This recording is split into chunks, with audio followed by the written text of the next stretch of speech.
Hey everybody, and welcome to Inside the Force on the road from Celebration Chicago 2019. I'm Dave. Back there is Casey.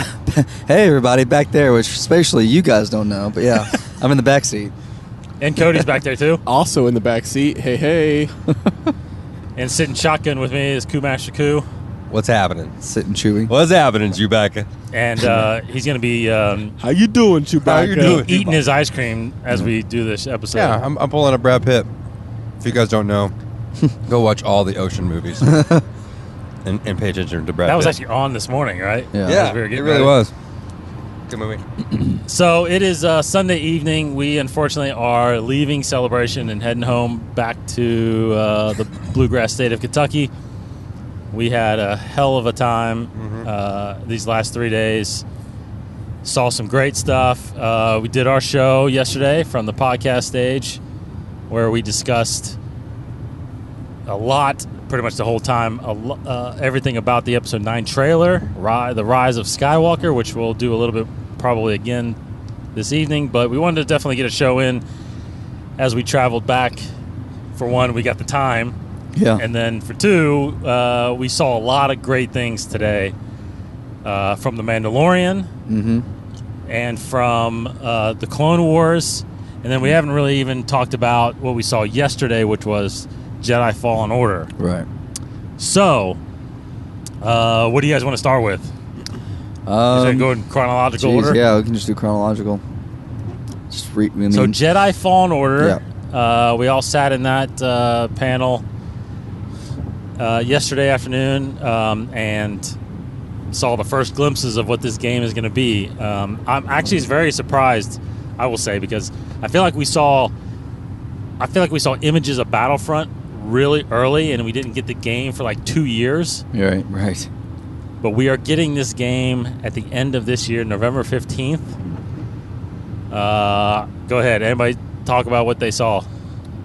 Man, I am so hyped for this game.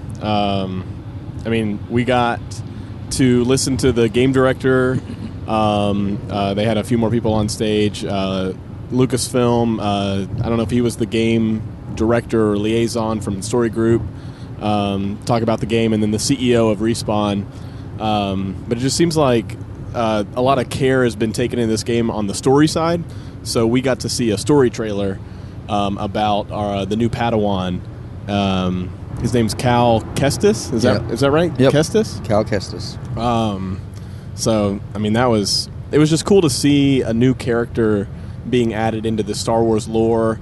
After Order 66, after Revenge of the Sith, we pick up with this Padawan who is kind of on the run, trying to live a life away from the Imperial Eye.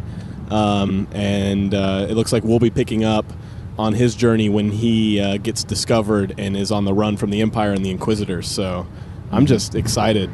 I love Star Wars games. I love that this feels a lot like the old Jedi Outcast game, which we kind of all talked a lot about. But I'm ready. It definitely, the trailer also did have a strong, to me, a Force Unleashed feel in terms of visual style, to be honest.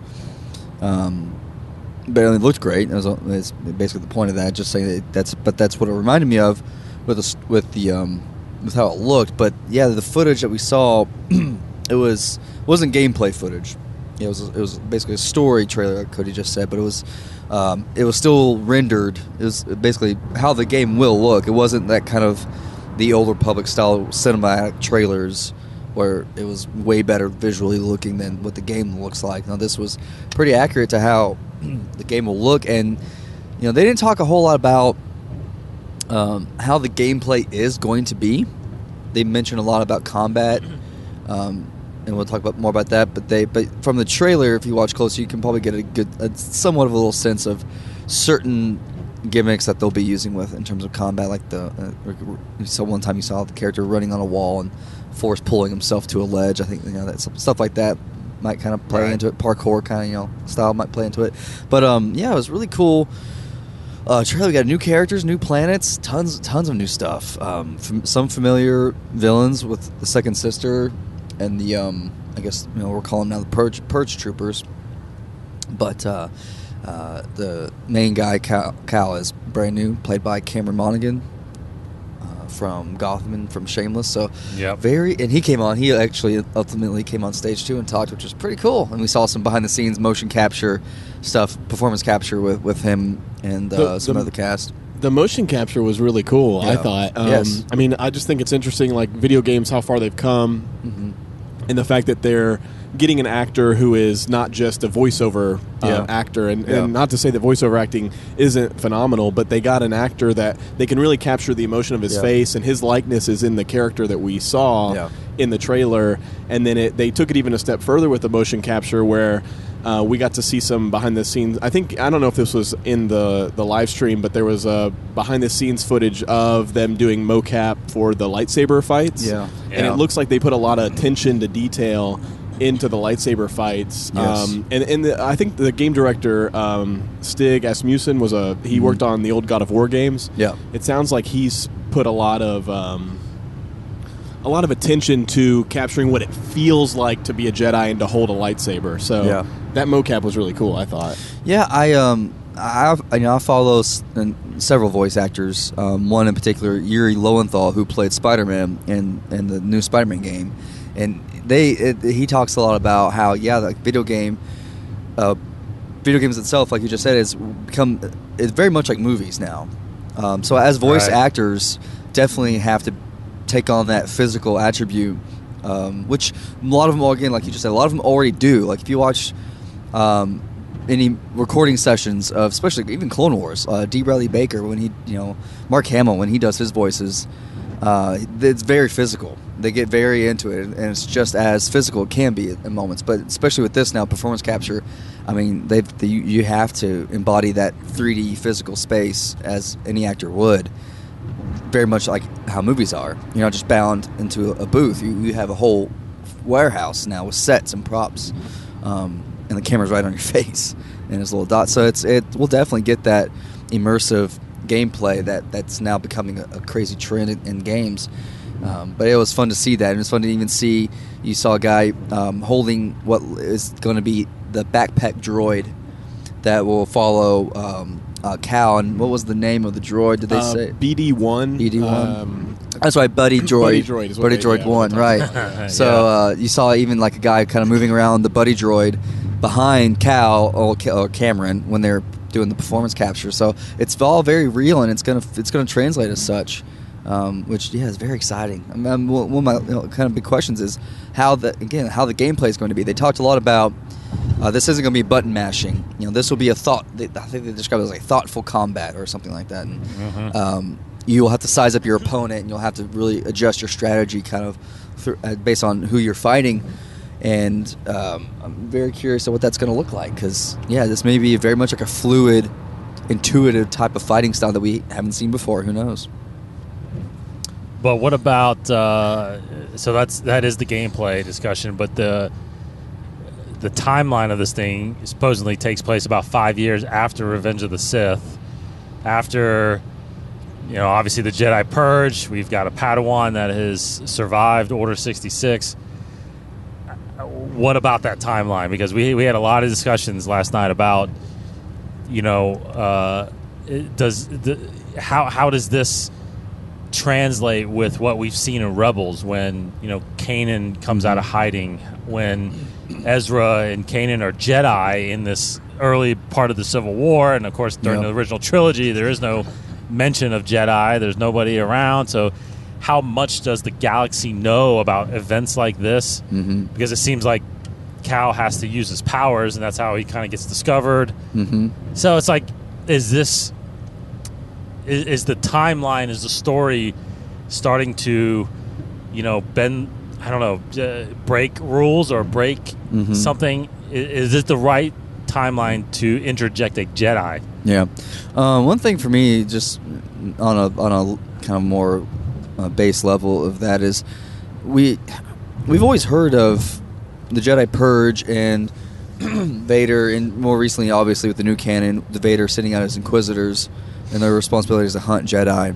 And so, to me, I'm more comfortable with there being other Jedi and Force users, just a small number of them, because if you think logically, yeah, there had to have been many Jedi outside of the temple when Order 66 happened that weren't killed by troopers right when it happened.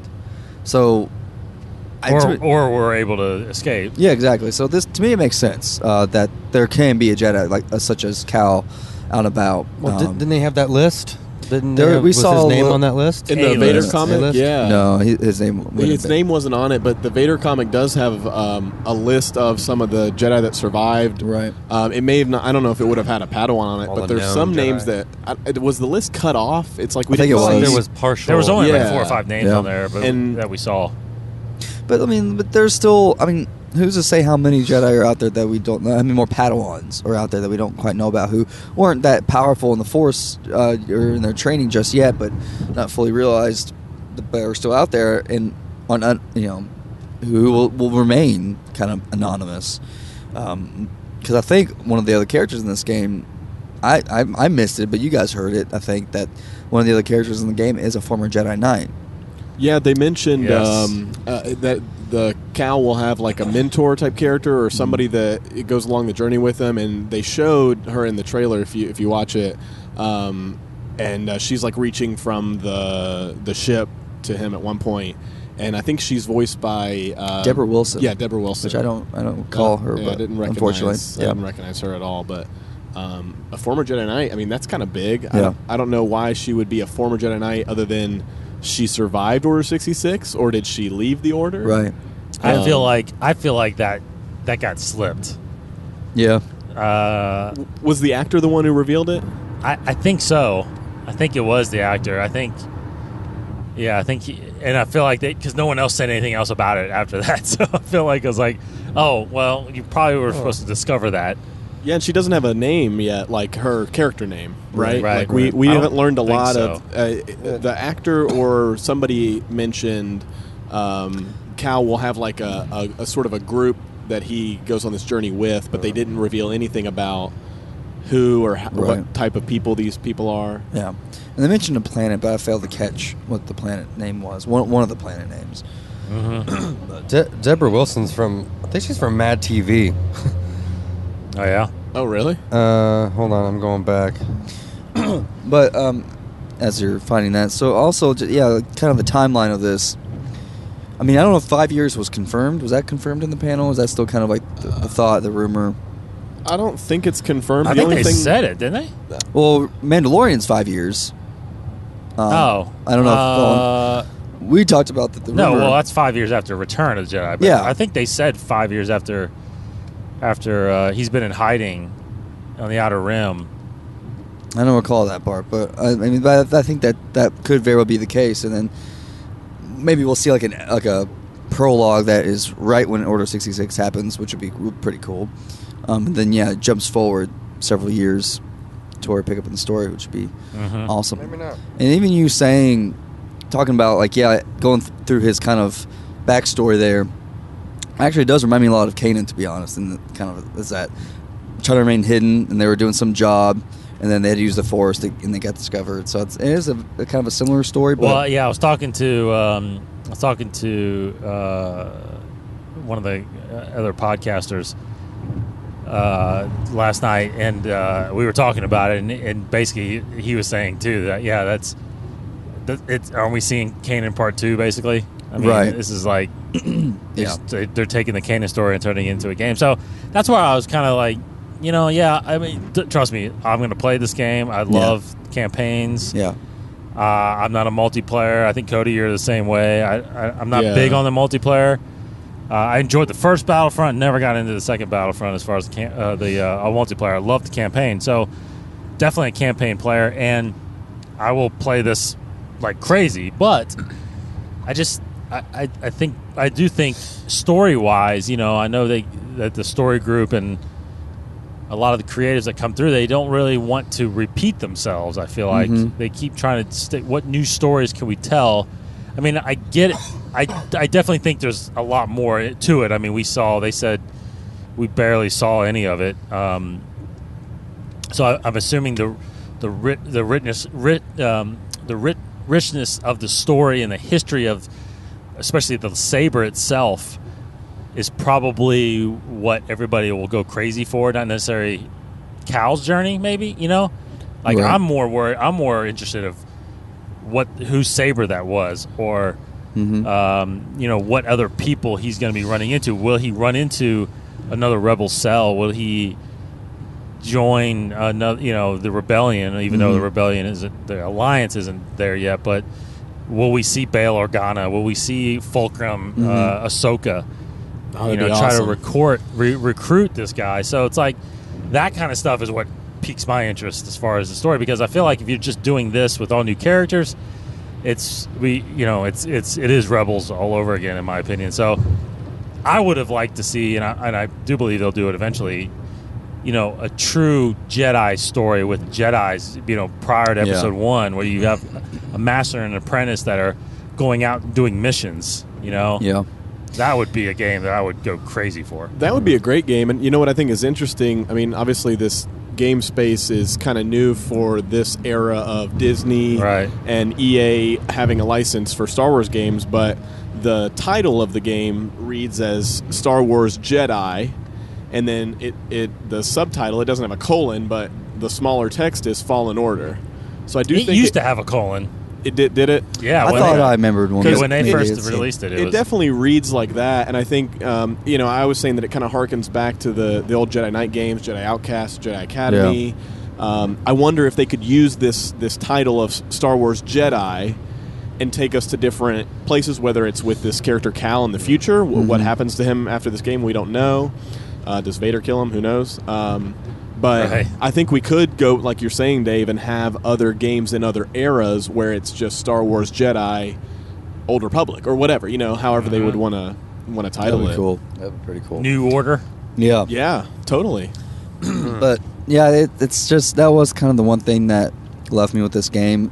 Seeing the trailers, it's stuck in an era that we already know the outcome in a way, and Yeah. we have been proven a couple times already with Ezra, with Ahsoka, that they don't have to be killed off to explain their absence. But I kind of think we're running out of characters like that. So we're running out of solutions to explain away characters' absences. It's just like, is he gonna just leave the galaxy again? Kind of like Ezra literally left somewhere, or Ahsoka just left the Order and she's just kind of out and about on her own thing. So, like with Cal, is he gonna just die, or is he just gonna go somewhere? Gonna go home? I don't know. So it's tough to be optimistic about where the story's going, or how Cal's story's gonna end. Yeah. But I'm very much excited about the world building and the mythology that we will be experiencing through what he uncovers and through his story. But right now, yeah, his journey, not so sure how I'm on board with it just yet. I mean, I'm really on board. I mean, I don't know. I just, not to say that you guys are like being down on it, but I think, No. it's good to realize that what could his larger purpose be. I mean, it's hard to place him before the rebellion and think that he plays a major part, because, like, where is he going to go after that? But I think what's interesting, Dave kind of touched on, is the lightsaber they showed off towards the end of the trailer. It wasn't a big part of it, but on the panel they talked a lot about this lightsaber and its significance, but they didn't go into details. And if you've seen the image or the trailer, it looks like an old, worn down lightsaber. It doesn't look like something that's familiar. It kind of has like this tuning fork thing on the end of it.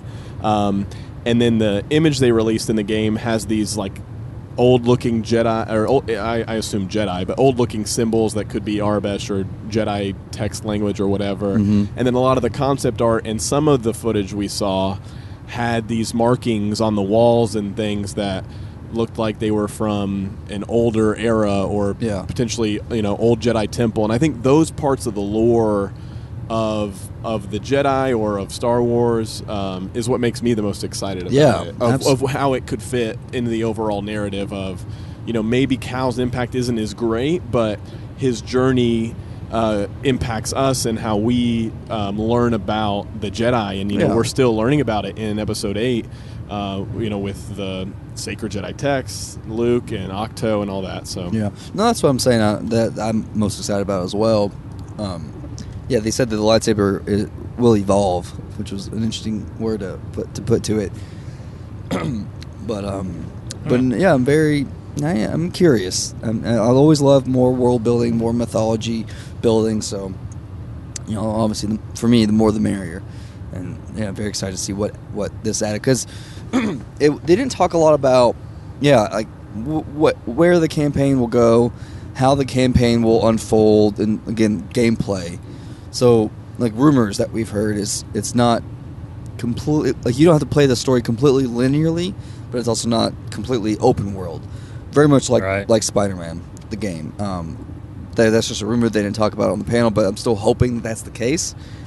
That, maybe the campaign is around 20 hours, but there's plenty more material already in the game that will keep you playing for hours and hours.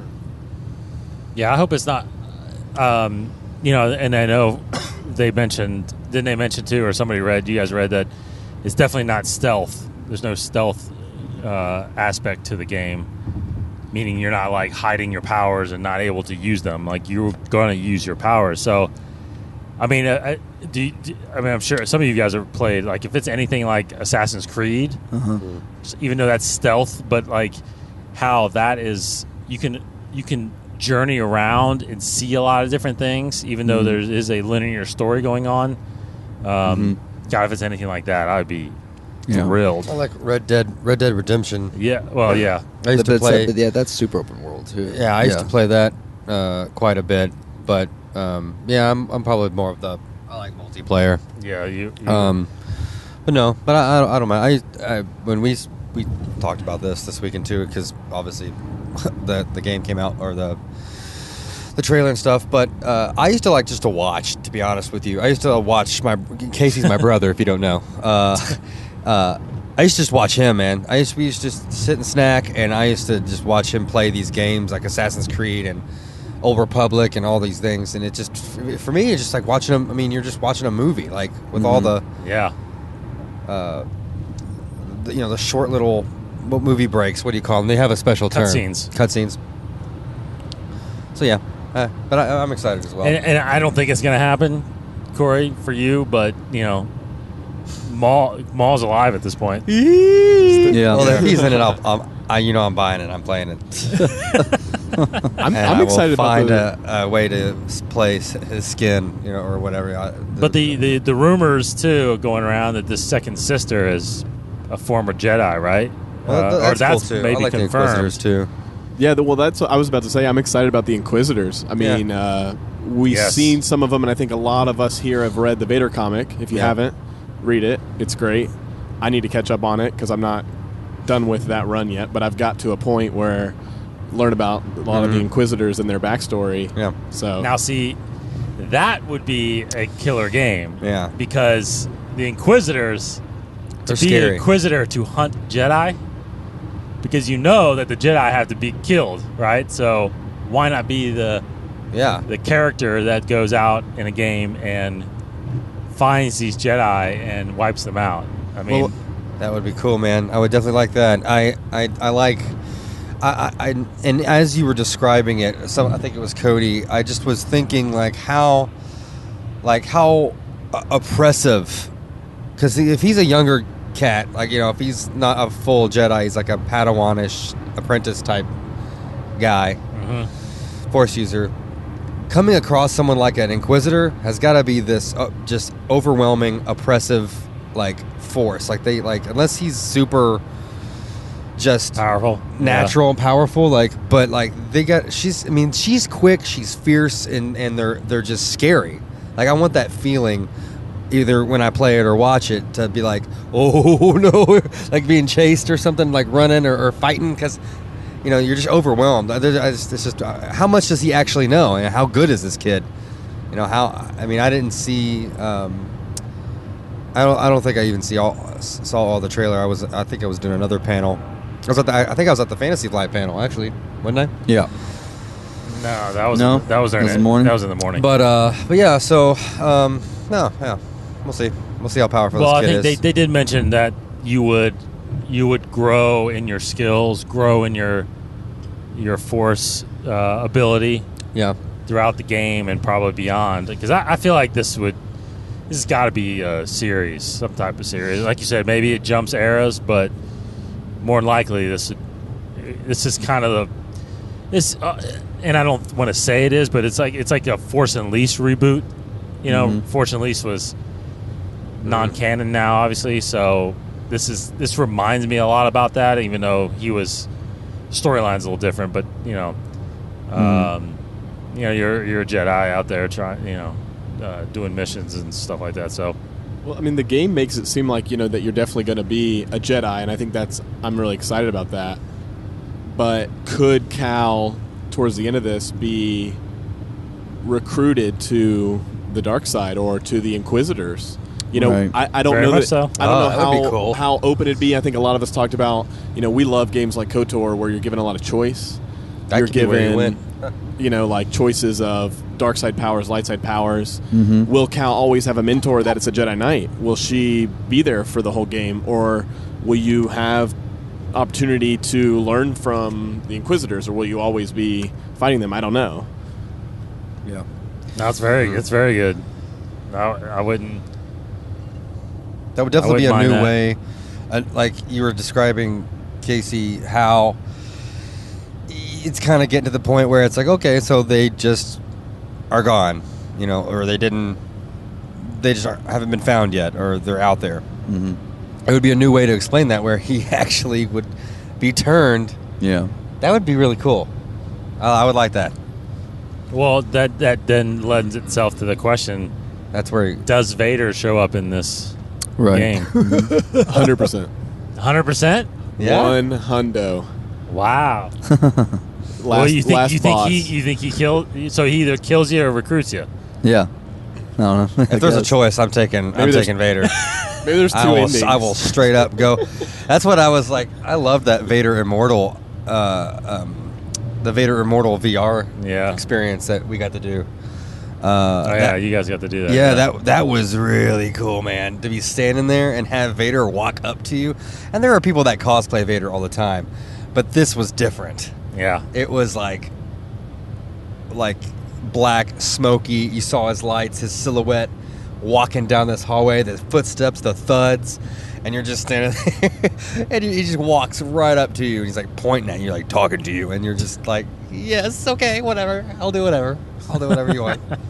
The guy probably in the room with me that was kind of corralling me probably was like, what is this guy? Like, this guy is the weirdest guy. So I did go to that real quick. Side note: I did go to that Vader Immortal panel, and I got to admit, again, I'm excited about the VR experience. I did Secrets of the Empire down at Disney Springs. Incredible, and the fact that you can do that at your house now with this Oculus system is totally in. But I will say I was a little underwhelmed by what they showed. There was a trailer there. I think there was a trailer released, but it's they didn't really show much more than what I already know from what's been out there. But and I don't even know if they've made did they set a release date for that? I don't think they did. I don't remember seeing one. So anyway, and again, there was a point where, so this is episode 1, right? Yeah. Well, one of the developers up there, because Matt Martin was sitting up there from Story Group, and someone up there said you are, they described who you're playing, and you're going after an artifact, and it does tie into Secrets of the Empire. Actually, it takes place like just a few days after that.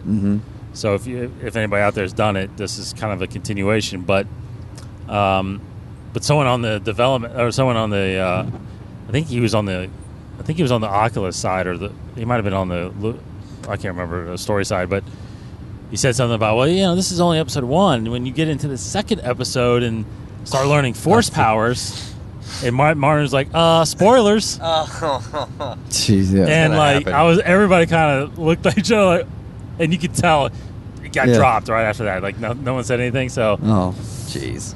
So, and I'm sorry, I just spoiled it to everybody else out there. well, it's his fault, not yours. But when you play the game, or you can see the trailer, you get that idea, because I guess, yeah, you have and the trailer shows the user holding a lightsaber, and when you play the game, it talks about that you are force sensitive. So I tried it. I tried it in the just to see, pressing buttons and hold my hand out to see if it would even work. But again, here we go again with another force user, or I mean, had maybe a Jedi Knight, or I don't know. This takes place. I mean, it's in that time period too. That's between 3 and 4 at some point. I don't think they've ever really said when Vader Immortal takes place, but he was saying. I mean, the castle's been built. Yeah, he was saying that he's been looking for somebody. Is what they said. Like that half. There was a half robot Imperial officer looking guy. Yeah, and he said, he said something like, "Don't make him mad" or something. He's like, "I hate cleaning this. It's so hard cleaning this cell." And so you got the impression that you are one of many people that he's tried to find. So they give you. He walks up, and he's like, he gives you this looks like a Jedi holocron. It's just like it's a box. It's a box. Only you can open, apparently, and you open it and a little crystal pops out. We open it and you give it to him, and he's like, "This is the one I've been looking for." He's like, "You're gonna," basically telling me, "You're gonna help me, and then I'll come for you later." And then you're in this big training room, and you pick up this lightsaber from the pedestal, which was super cool. Because I've never really done VR. This was probably the second time I've ever done it. The one other time was at your office. And I grabbed the lightsaber and ignite it. It's so awesome. And, and these droids come out. And I think I got so spazzy at one point, I exited the... And I think at one point my chaperone left me. Because I exited the experience, and it was this weird menu that it didn't look like I was supposed to be in. I'm like, what is this? As if like he could see. I was like, what do I do here? I didn't know. He didn't know. No one said anything, but I figured it out. I just clicked resume or something, but it was that's all I got. That's all I got from it. I didn't know. That didn't enter my head that this is canon and that this could be somebody. It's canon. That's true. Yeah. Yep. So you guys did the VR thing, right? Yeah, I did. What'd you think? No, I liked it a lot. It was cool, very interactive, and pretty much how I picture it. I wish, based on hearing how, Dave, you described Secrets of the Empire, because you wore a vest and you got more of a wardrobe, so you can feel more. Oh, that's cool. Because I heard some of the other guys that have been through it said they can actually feel when they get hit somehow. Yeah. I didn't. I must have been hyped on adrenaline because I never felt anything. So I'm curious. Unless I'm that good of a stormtrooper. Yeah, you see, at every bolt. Yep. But no, it was really fun. Like you, Corey, I kind of tried to do other things and test it, see how interactive it was. But I'm really glad they told you to look around. Like I heard it in passing, and they said, "Don't be afraid, just to stand there and look around." And I heard that walking by, and I'm glad I heard it because I did do that, and it was totally worth it because I would just stand there as he was talking, and you really got the sense for, I'm in a room. It was echoey. Mm-hmm. It was cool. Yeah, I'm glad they did that. So yeah, if you ever do it, to just look around. Yeah. And we just did a portion of the first episode. We didn't do the entire episode. Right. But so David Goyer on the panel said that's. It's funny because at first he said, "Oh, what you can experience on the floor is about a fifth of the game," and everybody's like, "What? A fifth?" He's like, "No, I meant 5%. 5%. Sorry, only 5%." Yes, that's even a bunch, though. I feel like. Yeah, I thought so too, compared to what they described, because you're basically in the first part of the game. So that's 7 minutes. So if it's 5%, what's can anybody do the math on that? Oh, jeez. Oh, may not be exactly 5%. I'm curious on how you're. So, did you have to walk around in the demo? You can step forward, but no, you stood still. You basically stood there because I'm wondering how. Because Secrets of the Empire, like you walked around, like you went in and out rooms. But how did you do? Were you on a platform that like a treadmill? You were in a room, and I think it was 4 little rooms connected to it. So the way the story worked is you walked into an elevator. And you felt like you were going up, so you felt like you were moving to another space, and you walked into another room, and you're really moving. I mean, you're walking through stuff. You're holding a blaster. I'm telling you, it's incredible. I'm curious again. Like the Oculus, you have just the headset, and then you have stuff in your hands, right? Yeah, two little the two hand controller over things. arms, Yeah, we have those at work, I think, right? Case. Yeah. I I think. think it was the exact thing. Yeah. Yeah. So I don't. You're not really that immersed. I don't know how it reads your movement of your steps. But yeah, and if you go too far, a little grid flash in front of your face, basically saying you've gone too far. Oh, so you took okay. like 2 little baby steps, and then you go too far. Okay. Well. So. It was cool. Very cool. Good for video games this weekend. Okay. Yes. Yeah, those are the games. Looking forward to those. Again, Fallen Order comes November 15th on all your platforms. PS4, Xbox One, PC. Except for Switch. Yeah, no Switch. No Switch. This Someone guy- screamed that yeah, out, too. This I guy think. behind us said, "What about Switch?" Yeah. I don't think it's powerful Vader enough Fallen to run Order is it. coming to Oculus Rift.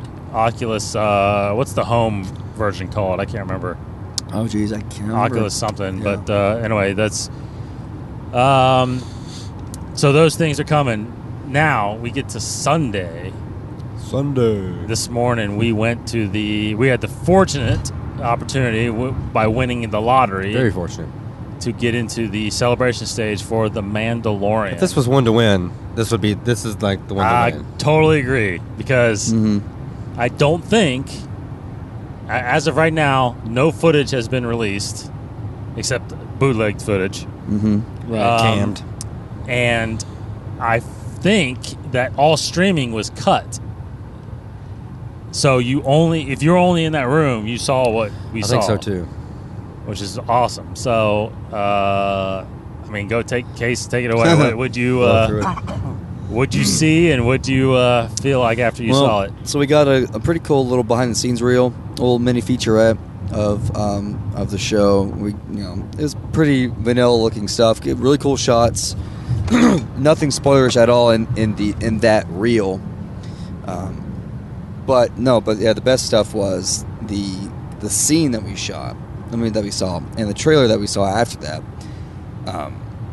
But again, it wasn't too spoilers. It kind of set up the story in a way. What we saw, I got the impression it was very early on in the first episode. Had to be the first episode, the Yeah. very first part. So it's literally introducing us briefly, barely, to the Mandalorian, and kind of setting his persona in a way of being this really cool, really good bounty the hunter. best. Yeah, this really good bounty hunter who thinks he's the best at least. He wants to take all these bounties and do everything, but he gets hired to do this one very untraditional case, I guess. This bounty has to find something, a creature or a person that is apparently of utmost importance to this little vestige of the Empire, this little kind of sect, because this is 5 years after Return of the Jedi. So the Empire's broken, shattered, pretty much done. It is done. It's officially done. It's just these are remnants and shadows of the Empire in a way. So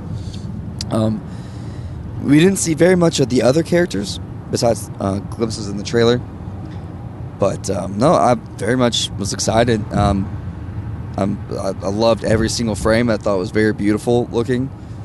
And definitely got the impression from Pedro Pascal, who was there, that it's just going to be a thrill of a series.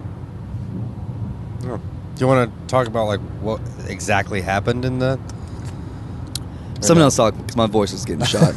Well, as far as I can remember, it started with the Mandalorian was already sitting down, right?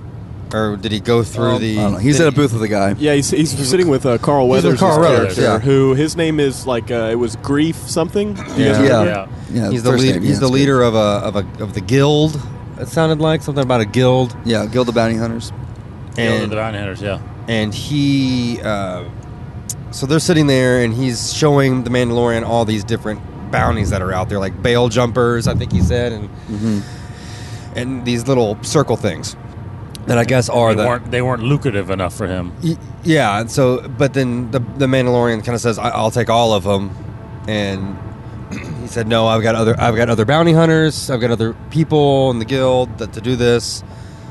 But then all of a sudden he pulls this one amazing job out of his butt and just tells him, hey, I got this deep, secret thing with a deep secret guy with big pockets and blah, blah, blah. And then you see him, and then and this is what I was hoping to see, or one of the things I was hoping that was in the show, which was this type of bizarre as in like a street market, like a bunch of that stuff. And there's so many things you could put in there, and I guess we could talk about the one.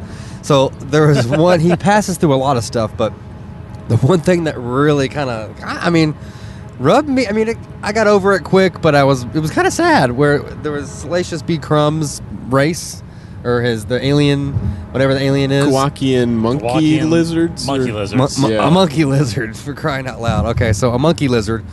So first you saw one roasting. It was it was on a turnstile, and it was roasting. Like a freaking a pig.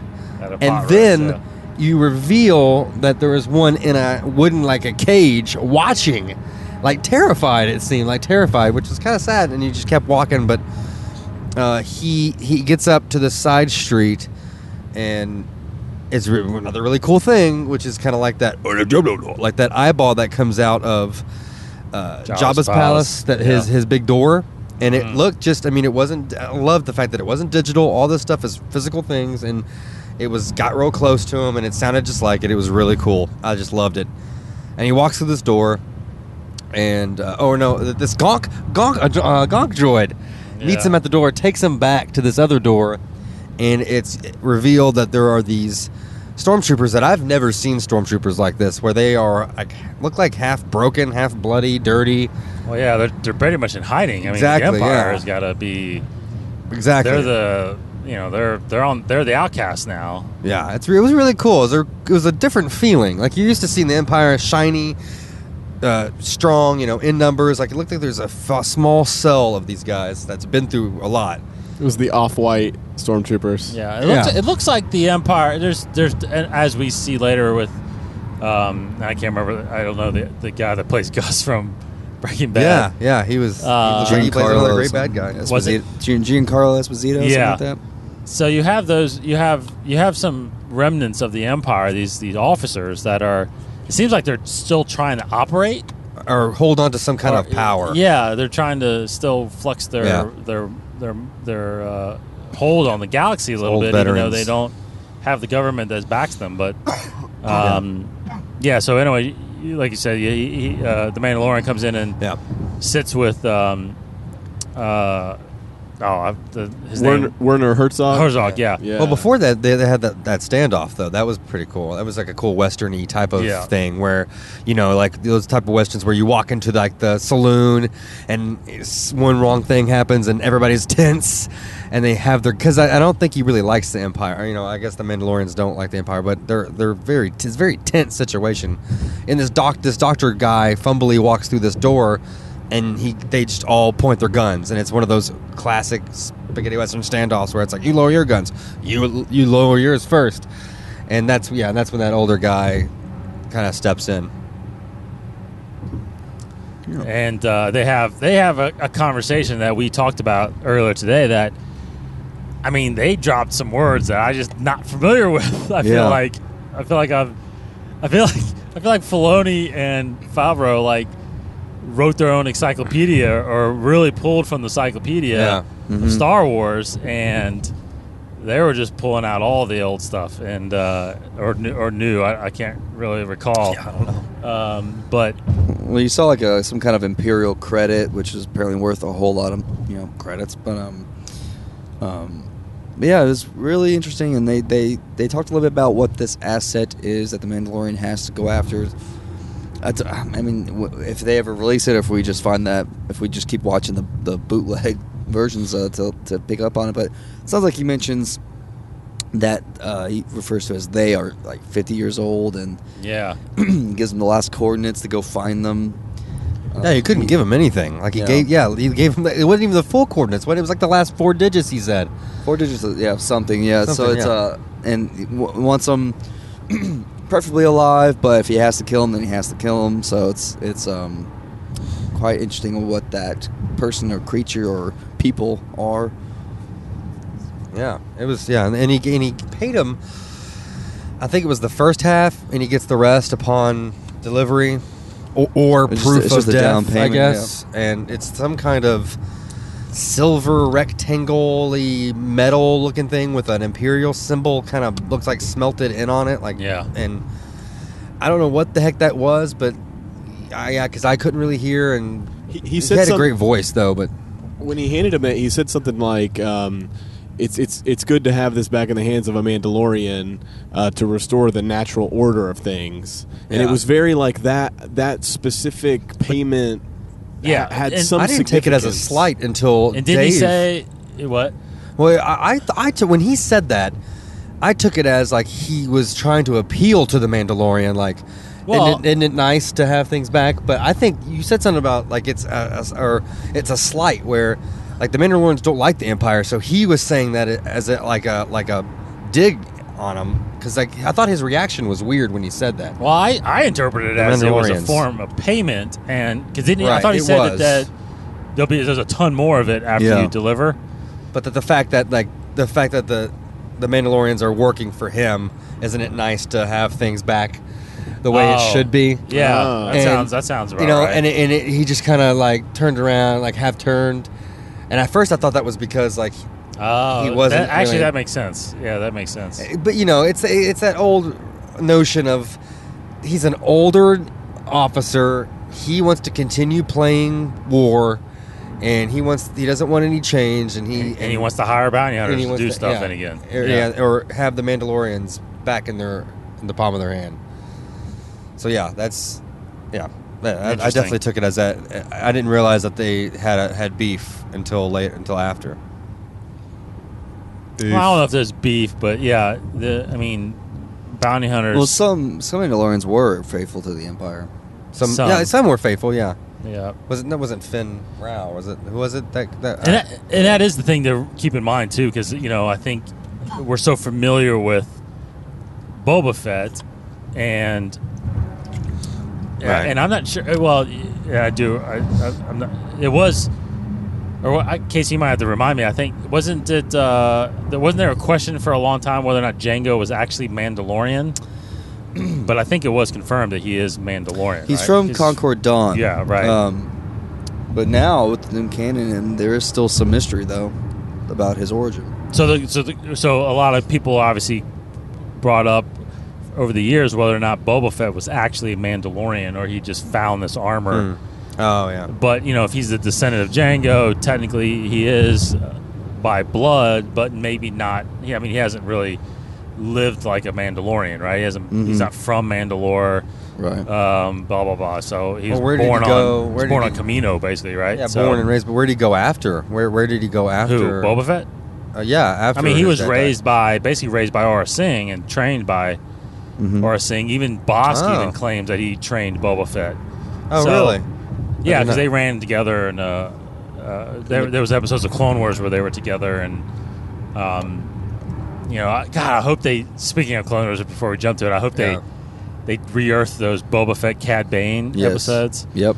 But anyway, we'll get to that.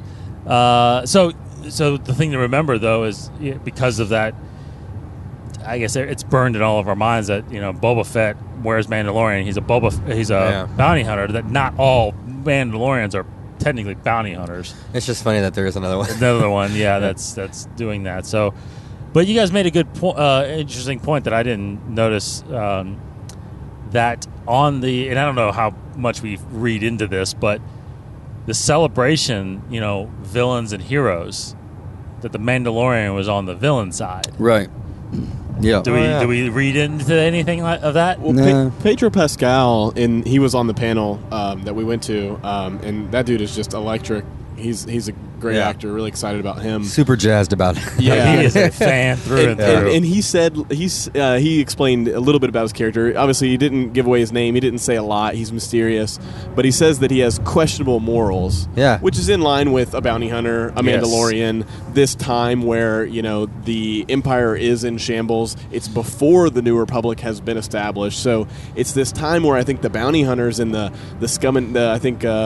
Dave Filoni and Jon Favreau talked about the scum and villainy. Jon Favreau said he really liked the cantina scene in A New Hope when you see all the the rough crowd and everything. And I think that was a really cool part of the panel. And this part's probably on the stream, so you could actually hear this, is Jon Favreau and Dave Filoni's love for not just Star Wars, but this particular project, and how Jon Favreau pitched it because of his he just loves the Mandalorians, and he had this really great idea, pitched it to Kathleen Kennedy. They bought into it. Like over 10 years, wasn't it? Like he had been like talking to her forever about it, right? Well, no, he had worked with Dave Filoni for that long because he voiced Pre Vizsla in the Clone Wars. So I just think it's this really interesting labor of love that you brought these two guys who love Star Wars, and then Jon Favreau just brings a producing and directing and writing mind to this project, and Dave Filoni brings a lot of George Lucas's teachings. And I just think I'm really excited about this project. Mostly, I mean, the footage was beautiful and amazing, and I hope everybody gets to see what we saw. But the way these guys talked about it, it was just like, you could tell they're fans, and you could tell they put a lot of care into it, and then it showed in the footage that we saw. So I'm pumped. I mean, the director of photography for this project is I think Greg Fraser is his name, the same one who worked on Rogue One. So some of that footage Corey was describing earlier, the Market Street is the same photo that I think everybody's probably seen that was released a while back of the Mandalorian character. It really felt like that, like camera on the ground, the streets of Jeddah. Yeah. It was really cool. That is cool. No, I'm definitely hyped for it. Way more now. And I don't know. And I think that was the end. What was the very end? I don't know if that was in the trailer we saw or not. Was the trailer released or no? Nothing. The sizzle been thing? released. Well, we saw what looked like an IG-88, but it could be. Yes. I mean, but it was super awesome. I mean, you've seen some, I guess, in the cartoons and stuff, but. It was just awesome just because it was live action. I mean, it was going... I mean, it was spinning. The head was staying still. The body was shooting. It was cool. I hope it's IG-88, but it wasn't officially said. But that would be pretty cool. Yeah. I have to go back and look at it because IG-88 had like a sash. Right? He I don't know if he was a little bit taller or... I'm not sure. I'd have to go back and really dissect it. But I don't think there's cammed footage of that. I'm not sure. But yeah... I think that's about it. And then there was some footage of that Gina, I can't think of her last name, who played. The only thing I recognized her from was Deadpool as the angel who did the superhero landing and who fought Colossus. She was really cool and totally not what like you expect from seeing that. Like she was like super nice and she actually, when she walked in, she goes, I didn't realize it was going to be this big. Yeah. Like, what are you talking about? That was crazy. Well, if you've never been there. I guess. But and like, that was the biggest arena I've been in at Star Wars Celebration. Yeah. I mean, and when you're up there on the stage, it probably looks like. Yeah. It's probably crazy. But yeah, I guess that's it. Yeah. I thought the crazy thing too, it was really cool to hear, was how, that Filoni was the first one to see Iron Man. Right. Oh yeah, that was cool. And Favreau was the first one to see Clone Wars. Their son. That's right. That he did have. They were working on it. Yeah. They were working on it at the same time.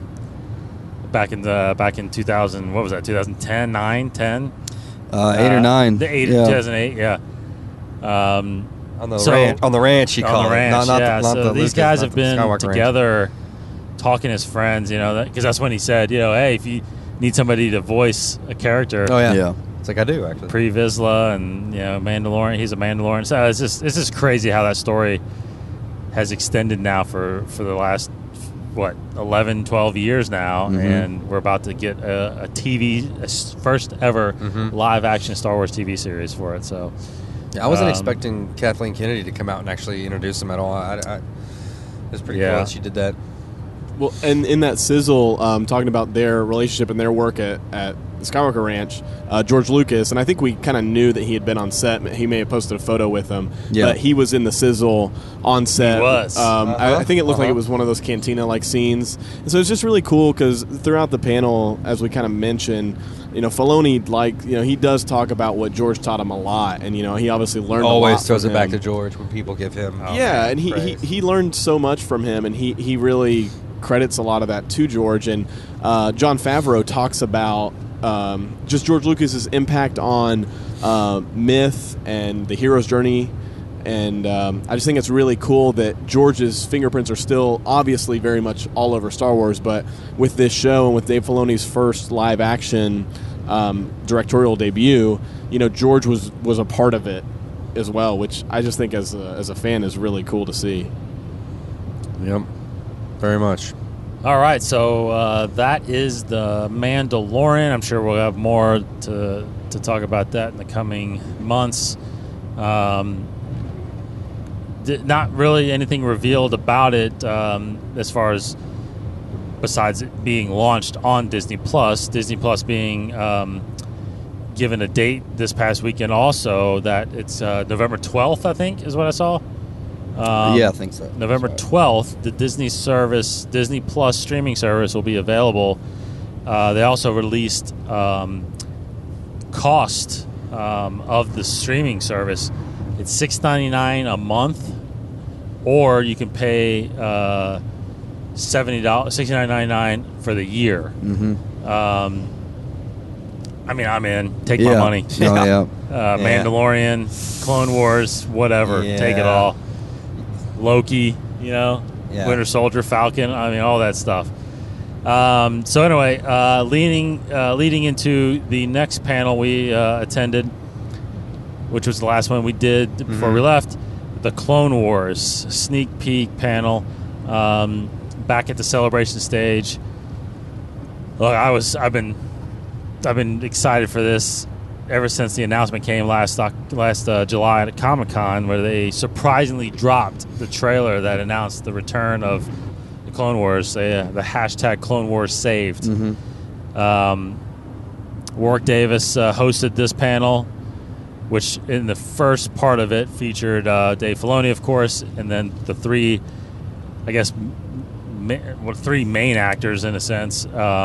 Ashley Eckstein, D. Bradley Baker, and Sam Witwer came out, which ultimately told you right away that Darth Maul would be back. Yeah. So awesome. I'll start by just saying I was excited and thrilled. I think we got confirmation fully that it is only 12 episodes. Mm-hmm. This is the last. If you want to call it season 7, that's fine, but it is the season finale.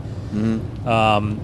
I think what I gathered from it, though, with the way they described the episodes, was that we are getting extended episodes in a sense. Instead of getting like a 3-arc series, that 3-part series in 3 different episodes, I feel like they're all going to be wrapped up into a longer episode. So the Siege of Mandalore, which was talked about over the years at different points in Celebration and other cons, unfinished episodes, unfinished stories that they had in that they were working on prior to the Disney buyout.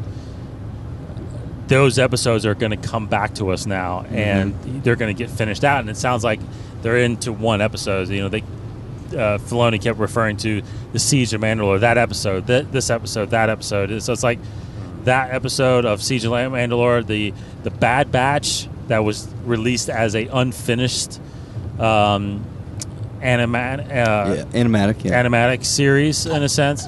That specific storyline I don't think is getting told, but they're taking elements from it, I guess, and making it, taking the Bad Batch and actually putting them into an episode. So I feel like there's going to be other episodes that we were talking about. Some other ones. I don't know if the Kyber Crystal one will come. What was the other one we were just talking about? The Crystal Crisis and the Utapau one? Huh? Talking about the animatic ones? Yeah, the animatic. I don't know if that will, but what we were just talking about another... Boba Fett, Cad Bane. Oh, yeah, Boba Fett, yeah. Cad Bane. That was one of the That's last right, yeah. Celebration. Yep, We last saw Celebration. a little bit of Yes. that one. Yeah, they had animatics of that, a little bit. Not fully, but not fully movement. But they... Yeah. But, I mean, I just feel like we'll get some of those episodes. Hopefully that lends to the series as it wraps up towards episode 3. But I'm just curious. I'll get to that later. But either way, we got the trailer. We got some scenes. totally incredible. I think the thing that stood out the most to me that I was just unbelievable for, which again came from the Ahsoka novel, was the part where her and Anakin walk in and see the troopers, the clone troopers that have her symbol painted on their helmets. I mean, Cody, you mentioned it, like, I was like, that hit you in the heart, man. Yeah, and man, I got all the feels during that. that was incredible. It was so cool. I mean, even the animatic part, which we saw first, but then it actually looks finished. It was in the trailer. Yeah, the portion of it was. I thought that was interesting that he. But anyway, I'm stoked about it. You guys go ahead and share your thoughts. I'll jump in. I mean, Cody, it was a really fun panel. I think what's really cool is, I mean, the Clone Wars is just, we kind of mentioned it when we were talking about Dave Filoni working with Favreau. Filoni's been working on this for a long time, and it started with George. It started with the Clone Wars movie that came out, and it's just been this really long journey of like progression and sort of growing with all these characters.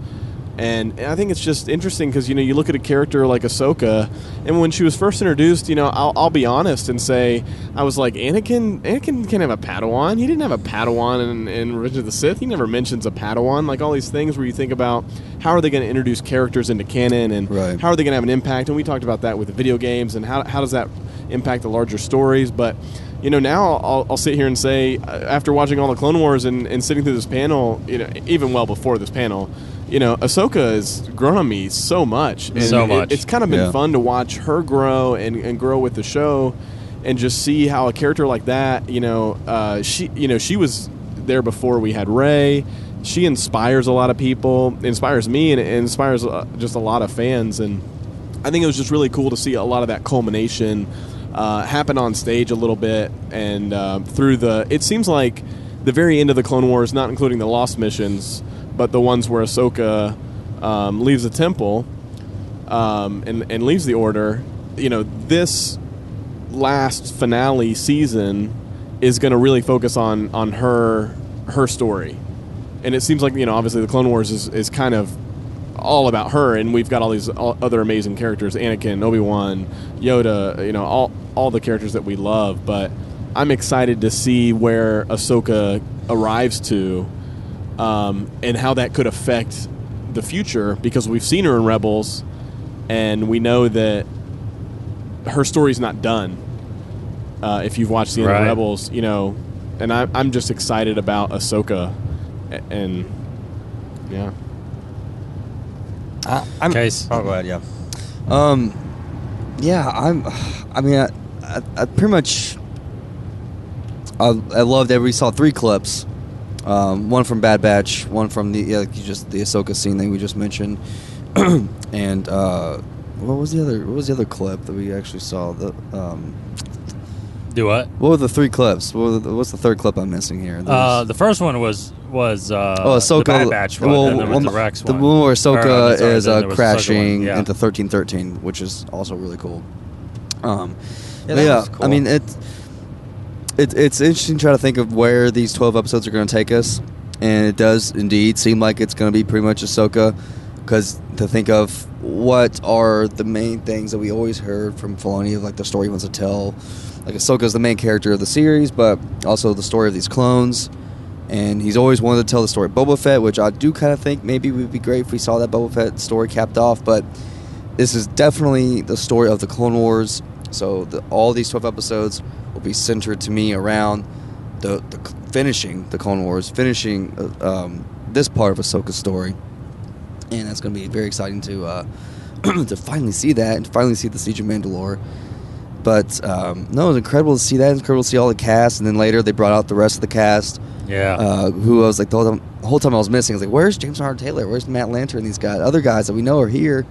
But it was awesome for all of them to come out and talk briefly about the show, about everything coming back. But no, I was blown away. I loved it. And of course, I wish that we saw an entire episode, but perhaps they're not done. But sounds like they're not. The trailer we got to see was pretty incredible. The fighting is going to be amazing. Ahsoka's going to kick some major butt, and then seeing the really brief glimpse of Maul in the trailer was still incredible, because they mentioned how they captured it by doing performance capture with Ray Park to capture exactly how his fighting style, exactly how he moves. And maybe it was just because they said that. I was looking at a different lens, but the brief glimpse we saw of the fight, it definitely feels visually different. And even same way we're talking about where kind of Maul is at this point in his journey, there's a great tease for what's to come. Well, and the story of Maul it's interesting because I think the last we saw him in Clone Wars, he was taken prisoner by Sidious, right? And there was there's a comic series, not a series. It was about, I think it was 4 issues. Right. You could get the trade. It was called Son of Dathomir, Darth Maul, Son of Dathomir. That was the first canon comic. Basically, it was the last comic series done by Dark Horse right before the buyout. Actually, for buy now, it's got the Marvel label on it now, but they converted that. They wrote that out because it was the episodes of the Clone Wars that didn't get finished, so they turned it into a comic. And in that, he breaks out, and he was still kind of running with his the Shadow Syndicate. Or is that called the Shadow Collective? Shadow Collective. Yep. You got some Mandalorians in there, and you got some of Black Sun, I think, in there, right? Yeah. That he the Pikes were the Pikes a part of it as well? Pikes, at that point. Pike Syndicate. Yeah. I mean, he basically just collected everybody to do his bidding, and when he sieges Mandalore, I mean, he's basically at some point, or I guess I don't know if he's in control of it. I mean, he was at one point, but I don't know if he is anymore at this point. But this is what the storyline was, that Ahsoka is going to help, free Mandalore basically from Maul. Right. Yep. And I thought it was cool that Filoni pointed out that they wanted to make the connection from Clone Wars to Solo with the concept that was really cool. art. Yeah. So bunch it's of cool exciting. Maul stuff. Do what? I said a bunch of cool Maul stuff. I love Maul. Anything that has to do with that, yeah, it was all very cool that they want to incorporate Ray Park. It was just all cool.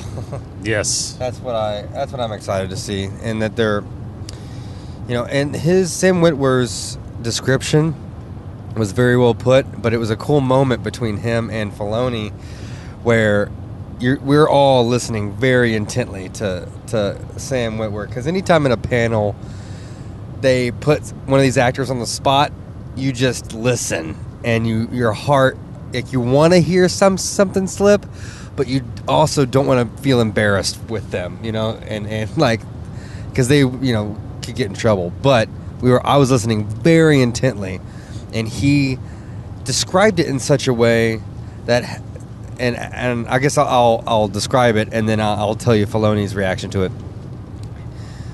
He described it, Sam Witwer described it in such a way where we see Maul for most of the everything across all the different shows and movies and whatever. His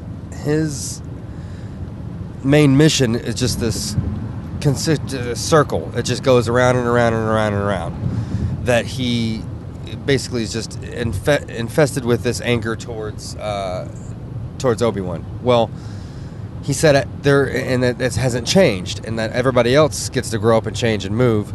But he said there is a brief moment where Maul tries to go a different path.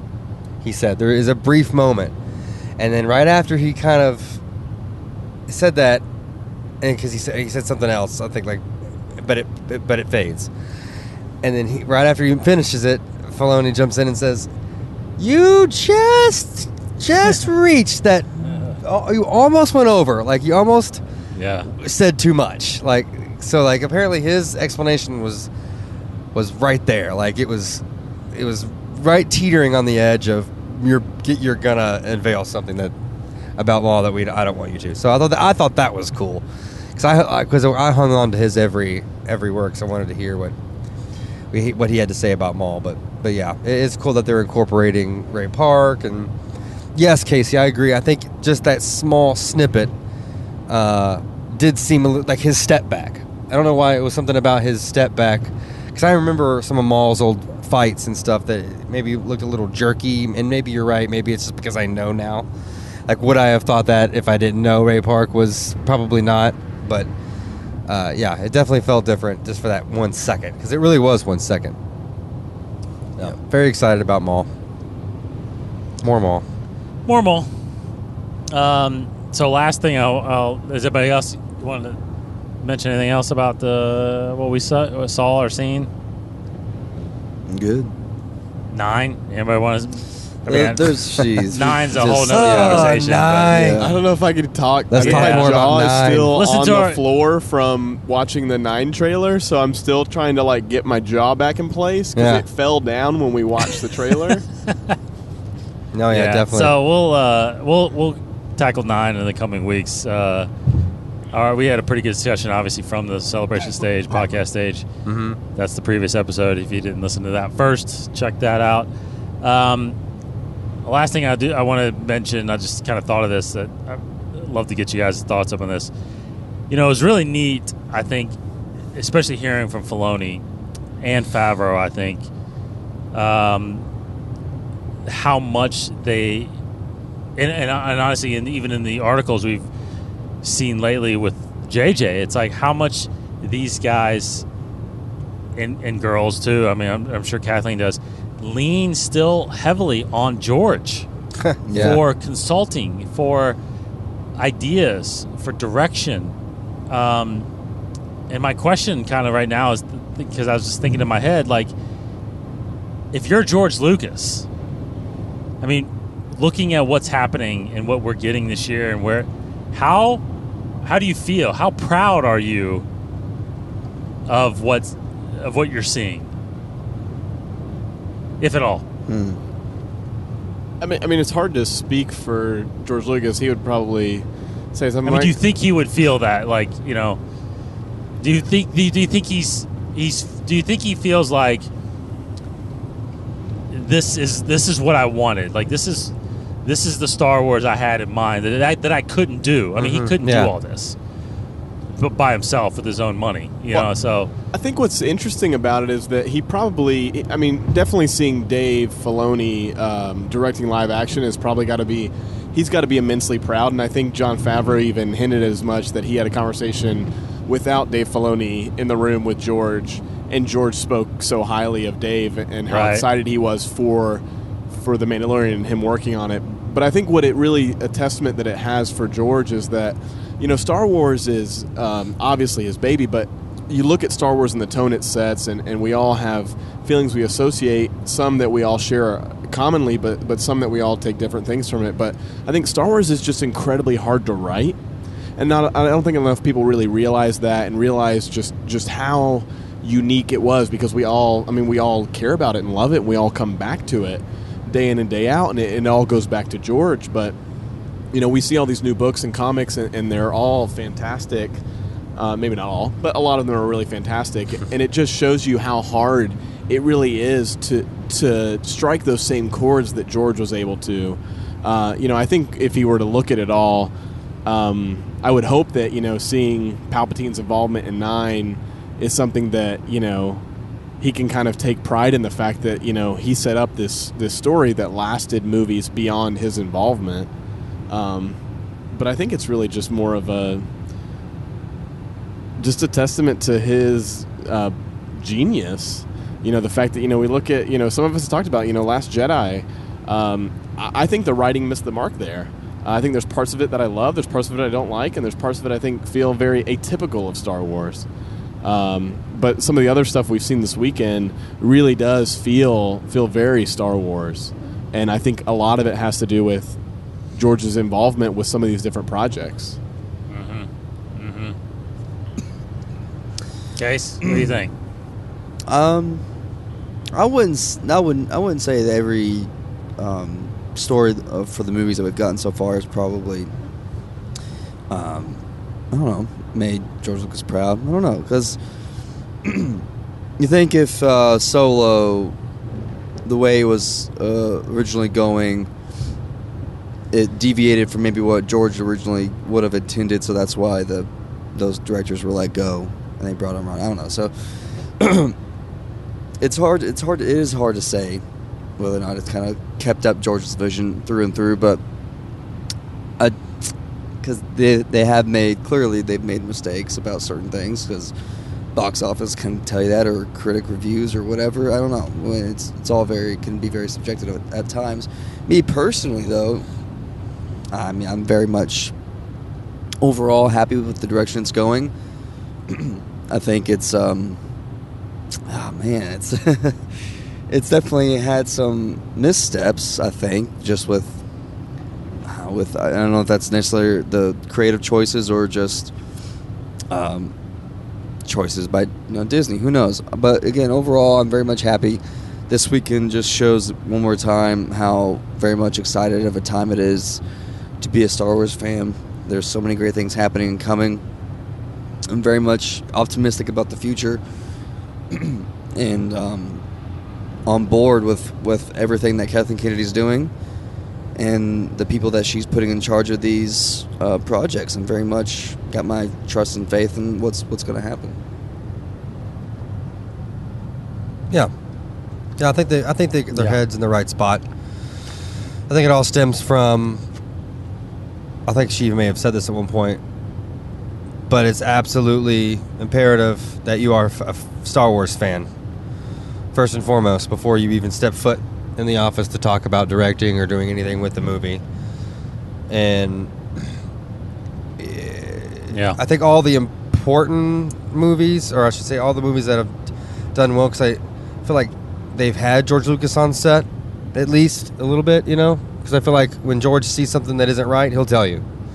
Like some of the stories Dave Filoni was saying, like he's like, no, that's not going to work, you need to get rid of it. And then like Filoni, I guess at that point had enough clout to go, no, like it's already been set up, we got to do it, let's find a way around it. That was kind of a cool little instance. But is George proud of, you're saying, is George proud of where it's heading? And yeah, I mean, I think you gotta be. I think he can sleep at night. I mean, unfortunately there was a whole documentary on people hating on George Lucas. I saw it. It's The People versus Lucas or something like that. Yeah, something like that. It's sad. I mean, there are a lot of angry people. And Cody, when you mentioned striking those same chords, well, George made the chords. Like he made, like when Star Wars came out, it was like, okay, so this is the template to follow. But also, there's in making a Star Wars movie, you only have to please the fans that love Star Wars no matter what. Or we don't really worry about those guys, because I think those guys are, I mean, they're us. I mean, I think no matter what, it's a Star Wars movie. We love it. Yeah, there are things we may not like about it, but blah, blah, blah, blah. But no, it's very hard to make everyone happy and to carry that on. But it all comes back to, if you're a Star Wars real fan, I think you're going to be all right. And yeah, I think Lucas can sleep at night. I think he can say, like, look, there is quadruple more umpteen examples of all these different things that I couldn't, that you said that I couldn't do necessarily with my money, that it was the right choice for Disney to take off with it, because he's still very much involved. And I think he's involved as much as he wants to be involved. Like showing up on set for one day and getting to point, because I feel like all of his shots are him pointing. All of his shots are him like going, probably saying like, oh, that's really cool, or that's kind of not going to work, or something like that. So I think definitely he can sleep at night. He's very proud. You have to be proud. If you're not proud of what all this is, I mean, I think everybody does a good job of always pointing it back to George. Always. Well, yeah. And Dave especially. I think. That's very important. And it makes sense, because he worked so intimately with George all through the first 6-7 seasons of Clone Wars, and learned from him. I mean, he was right by his side the whole time. That's why I personally have the utmost confidence in anything Filoni is involved in. Yes, you got to. I mean, he's a little he's a George Lucas Jr. up there. Yeah, I mean, George clone. Like he's like transferred his consciousness. Totally. And I mean, yeah, maybe proud isn't the best word to describe it. I just think George has to. I think he is fully satisfied with his decision to sell. Because, and I think he even mentioned it years ago that, I mean, Disney's the only company that could do what they're doing with it. And did he anticipate the amount of content that Disney was making? I don't think anybody really could. Yeah. I know when it first happened, we were told, yes, we're getting 7, 8, 9. Months later, we were told that everything's canon now. That new books are going to come out that are going to tie to the timeline. Comics. I guess everybody kind of hoped we would somehow get a live action series. So but it's like, you look at this year alone with all the stuff that they're releasing, all the stuff they're working on in development right now, a whole series of movies with Benioff and Weiss, a whole series of movies with Rian Johnson. You have the Cassian Andor series coming. What did you say those guys, is it the Game of Thrones directors are doing something, you said? Yeah, that's Benioff and Weiss. Oh, Benioff and Weiss. Okay. Benioff and Weiss. Nice. So it's like you have, I mean, I don't know. You just have all of these things. And I agree. I think George knows most of those people, like Favreau and Filoni and Ron Howard, of course, when doing Solo. I think so. Those guys are the ones that have been reaching out to him about, come on set. Let me show you what I'm working on. But and then JJ, of course, with episode 9, apparently finding out if the story works, with what he was thinking too. So anyway, I just think, I don't know, if I just kind of had a thought, if I'm George, I'm looking at this like, wow, what I created has just multiplied exponentially to a whole new group of fans and generations, and I mean, how can you not be overwhelmed by that? It's like, wow. So anyway, thought it was pretty cool. Yeah. Final thoughts on Celebration this year? It was one for the books. Best one that I've been to yet. I've only been to 2, but this one was amazing. I feel like Maz Kanata, these eyes have seen so much this weekend, and it's hard to take it all in, but I'm so excited. What a time to be a Star Wars fan. Yes. Yeah, I think we just got extremely lucky with everything. I mean, even with not getting in the episode 9 panel, I think I love the experience. Way we watched it. The way we watched it was great. I mean, the way we watched it, I wouldn't take back a single thing, even from in the beginning with gray shirt guy. I mean, I don't know if we should just have a whole episode just dedicated to all the things I'm talking about right now. Like, I just feel like everything that we experienced was just perfect. I don't know how else to explain it. I mean, seeing it with all of you guys and just it just wouldn't have been. It's just perfect. The group of guys, the experience, it being in Chicago. I love Chicago. So yeah, very, very awesome. And just the sheer amount of information that we got and the people that we saw. Like, I've never seen so many people that, well, I mean, I care about. Like, you see celebrities sometimes, but like the cool people that you guys just were walking on the floor and saw Matt Martin. Yeah, that was. I mean, that's cool, man. That's just cool. Yeah.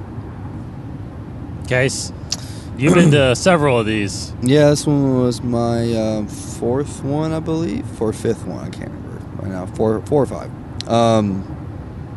But yeah, it's definitely one for the books. It's been, I think, the most impactful one that I've been to so far. The one, I mean, there's the first couple ones in Orlando were definitely spectacular, but just with the sheer of breaking news, breaking things, all the trailers, all the clips, all the the exclusive stuff that we saw with Mandalorian.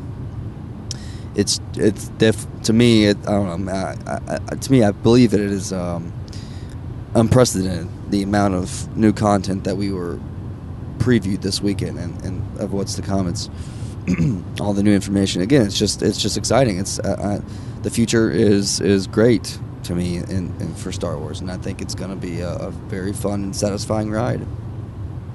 Yes, I agree. I think we'll